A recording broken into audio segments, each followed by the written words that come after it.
Hey y'all, it's Biz. Welcome back to my channel. Today we're going to be doing a 10-gallon batch of beer instead of our typical 5 gallons.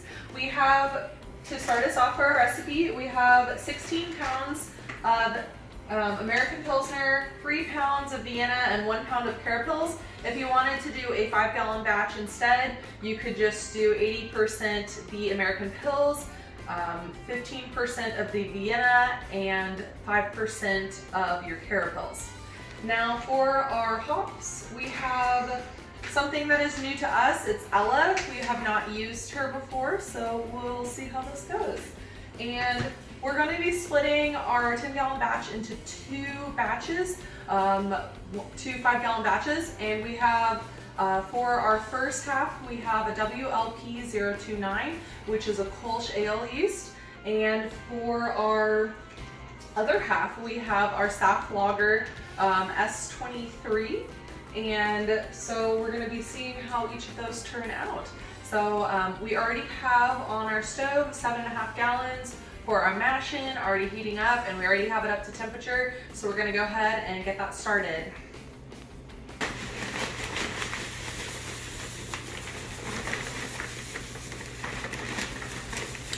We started around temperature 165, and all these grains will take us down to potentially 150, 155. Make sure you stir as you do this to ensure nothing gets stuck in here. And this might be our last time that we get to use this bag because it is getting tired. See all the holes? Keep them up.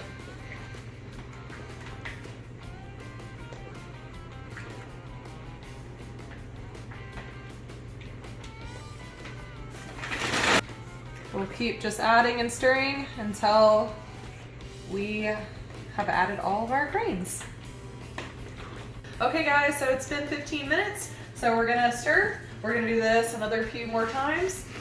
Make sure that you get all the way at the bottom to ensure nothing is stuck. There's a ton of grains in this guy.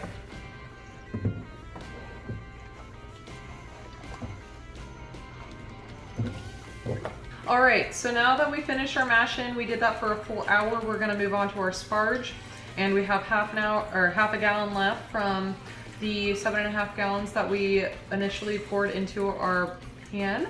And so we're just gonna do this until we hit 11 gallons.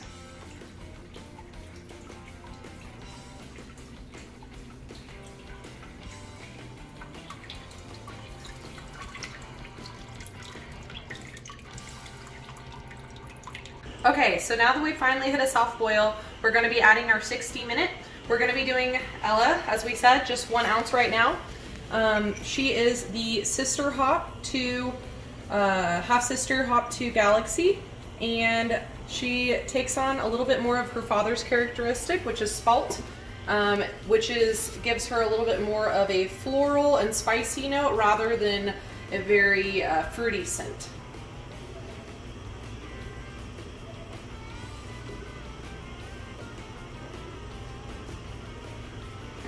Okay, so now we've hit 30 minutes and we're gonna add another addition of hops, 1 ounce again as well of Ella.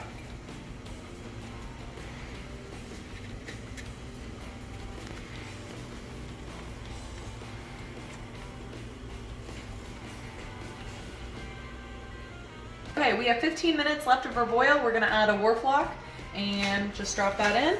And we have our hops, 1 more ounce of Ella.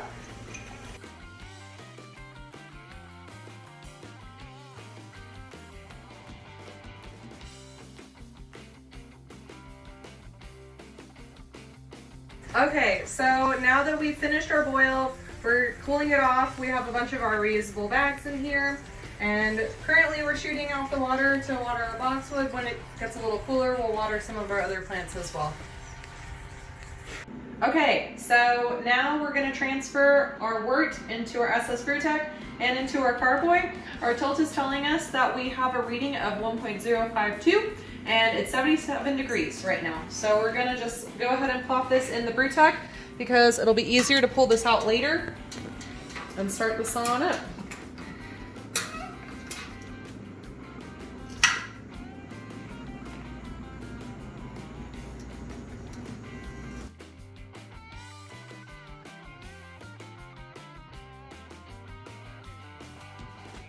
Okay, so in our SS Brewtech, we're going to be adding in our Saflager, and in our Carboy, we already have our WLP029, which is a Kolsch Ale. Hopefully, they'll both taste great. Okay, so now that we have 5.5 gallons in the SS Brewtech, we're going to be transferring this into our Carboy. So, here we go. Thank you.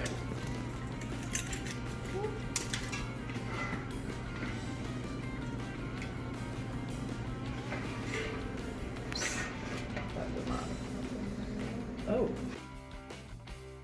There we go.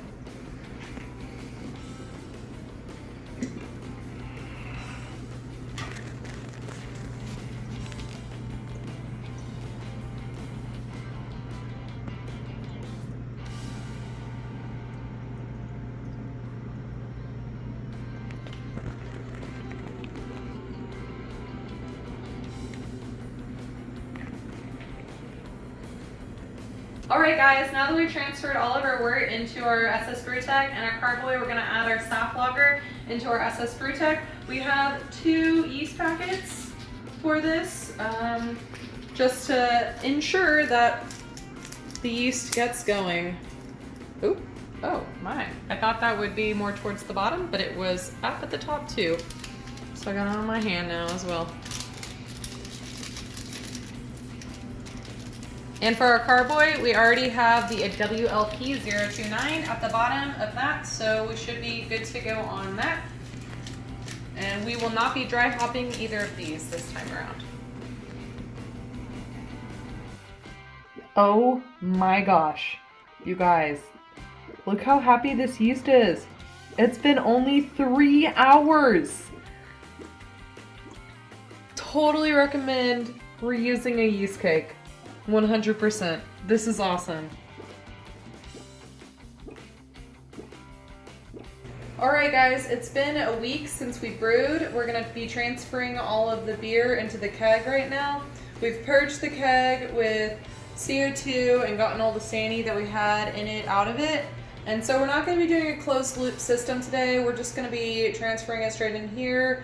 My assistant is holding the top of the keg to try and make sure that none of the CO2 escapes, and I'm trying to make sure that as much CO2 cannot enter into the Carboy right now as well by holding the top of the lid. So we're going to just start pumping this in. Shouldn't take too long to transfer. Make sure to not put this down in the yeast cake at the bottom of the Carboy, but we will be trying to save some of that yeast, and we have a little jar that we're going to put in.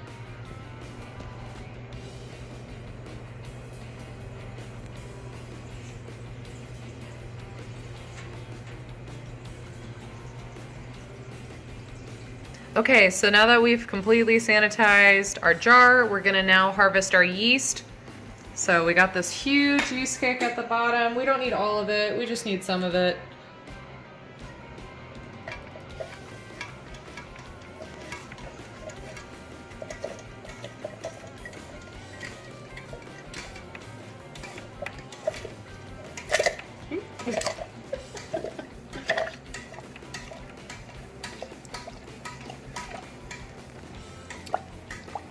Our beer is also telling us that we are at 1.002, and so that gives us 6.5%. So a little higher than most Kolsch's, but should be delicious.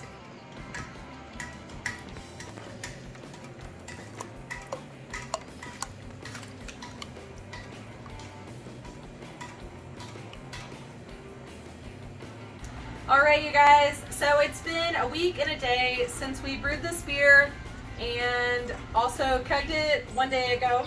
So we're taking a break from our D&D session. Who's our DM? Another guy that we play D&D with. I'm another guy. Yeah. So anyway, so we're going to be trying out this beer. First off, you get to look at it, and then you get to smell it, and then taste it. So here we go. So my perception of this beer is kind of hazy, but still a little yellow. So now I'm going to go ahead and smell it. So off the nose, I get a little bit of a lemony smell, some citrus. It's not too crazy intense, not crazy floral. We also didn't add a dry hop, which makes sense why it's not too intense on that. So when I taste it, I get a slight bready, but it's not like an overwhelming. I get more of a lemon flavor off of this for sure, which actually kind of reminds me a little bit of Stone Cloud's Kolsch that just released like a couple weeks ago now. And I'm really enjoying it. I've had just like 1 or 2 beers before this one. Yeah, I think it's good. What do you guys think? Well, yeah. I've gotten really picky with beer lately, and this one I've been drinking for the entire D&D session, so hours, and it reminds me of the summer shanty, which is perfect for the weather, but less body than what a summer shanty would usually have, which is awesome because I would hate a full belly in hot weather. And I'll go with the smell, like I'll go after you. I think it's maybe lemony. It's kind of what I'm getting. And low body, and really the most sophisticated I can articulate is kind of a low body summer shanty that is really refreshing and awesome. Yeah. Cheers. Little citrus, yeah, a little citrus forward, and then it does kind of taste like a wheat, but like you said, it doesn't have the body of the wheat, and it's got a slight like sort of bitter aftertaste. It kind of hangs in the back of my palate, but it's not bad, honestly. This is a nice summer beer, a nice light summer beer. That's it. Drink it all day. Yeah. Cheers. All right, guys, it's been 2 weeks and 2 days since we brewed up our last batch of beer. We have the other half of it. It's 5 gallons in here. And we started out with 1.052 for our starting gravity. And our final gravity on this one for the Saflager yeast is 1.005. Our ABV is right around 6.1 on this, which is a little bit lower compared to our Kolsch Ale yeast that we used, which put us at 6.5. And we have put gelatin into our keg, which allows us to not have as much, which allows some of the nasty stuff to fall out, right? So it's more clear. We also don't have as perfect of a closed loop system on this as we normally do, because we did put the gelatin into the keg. Also, we're going to be rocking the keg for about 4 minutes-ish, just to get it some carbonation in there. All right, everyone, so we've reached tasting notes day for the Aussie Lager. This is with the Saflager yeast. In it, we also have our Stilla hops. So we did those again at our 60-minute boil, 30-minute boil, and the 15-minute boil. We have only kegged this about 5 days ago, so it is not quite on the enough time to have spent lagering. However, we're gonna go ahead and drink this anyway. It's only been, 5 days? So we have a ways to go for it to not be potentially sulfur-S, right, characteristics, but here we go. Let's go ahead and try it out right now. Yep, I'm still getting sulfur on the nose. So while we were fermenting out, you could smell some sulfur scents coming out of the airlock, but it's definitely toned down quite a bit from that. The color is yellow, a little hazy, definitely opaque, but that's all right. So I'm gonna wait for maybe the top to go down a little bit more.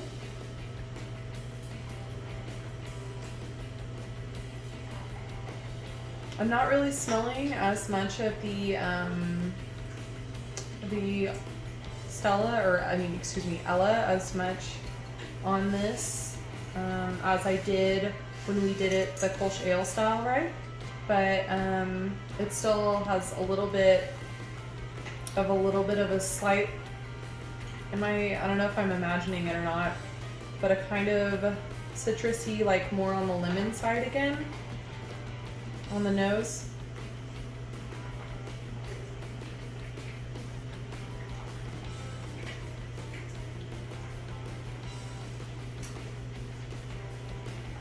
This is very lightly hopped tasting, so it's not very bitter.